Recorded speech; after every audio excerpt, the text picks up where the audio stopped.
The next trend is the trend from routine work to creative work. As we enter the age of artificial intelligence, deep learning, machine learning, robots, there's a sense of fear and trepidation for a lot of people around what does the future hold for me? Is my job still going to be relevant, or is my job going to be replaced by a robot or a machine?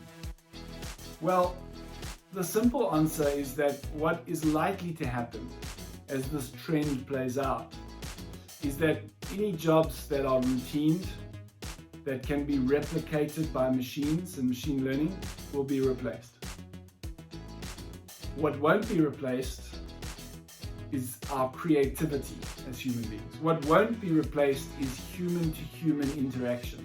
And any work, any jobs that involve human-to-human interaction, compassion, and creativity will remain very relevant.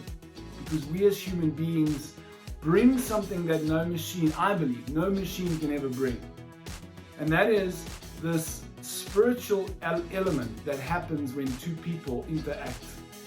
There's a change in the quality of the energy we bring. Have you ever had that experience where you're so connected with somebody, you're so in tune with that person that you literally say something and then they go, I was just about to say that. Or you suggest something and go, wow, I was thinking of the same thing. And you're so synchronized. It's that synchronicity.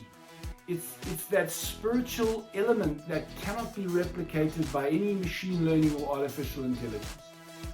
And with that goes our ability to be creative as human beings. So as machines take over the routine work, we have more space to be more creative in our thinking. And so what you want to be thinking about is in your business is where are the routine things that can be replaced by machines, and how do we start moving the value add of our business from routine kind of work to creativity, because that's where the real value is shifting from routine to creativity. To activate our creativity, there's two simple techniques. The first one is we're going to ask the right questions. And so as you consider these trends that I've been presenting, some questions: how can I get this working for my business? How can I shift this in my business? How can I do things differently? These are all good quality questions because the nature of these questions opens the mind up. And the way that the mind works is it has to give you the answer to the questions you ask. You see, we don't process all the information that comes through our senses. If this is how much information comes through our senses, we only process a small amount of that. And what we process is what we focus on. And when you ask a different question, it shifts our focus and it opens the filters up, and suddenly we start to process information that we weren't processing before. And that can mean that we suddenly see things we didn't see before. Those could be opportunities, ideas. You might hear a piece of conversation that stimulates something that you wouldn't have heard otherwise because you would have filtered it out. So the first thing in activating creativity is ask good quality questions that open the mind up. The second key thing is to get out of this mindset that we always have to be busy. Our society has been addicted to busyness. We've worn it as a badge of honor, how busy we are and how we don't have time for anything because we're so busy.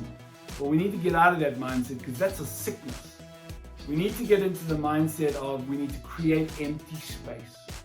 We need to create empty space, and this is hard because what I mean by empty space is no cell phones, not doing anything, idle downtime.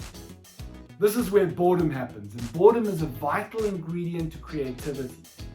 When we have empty space, we're not doing anything. This is when the answers to those questions pop into the mind. This is where creativity starts to flow. But often we have to get over the guilt that I should be doing something. Or we feel like I'm being lazy, I'm sitting around, I'm not being active enough. Now is the time you want to get comfortable with empty space and start to prioritize empty space. And when you're asking the right questions and creating empty space, this is really, really what will help creativity start to flow for you.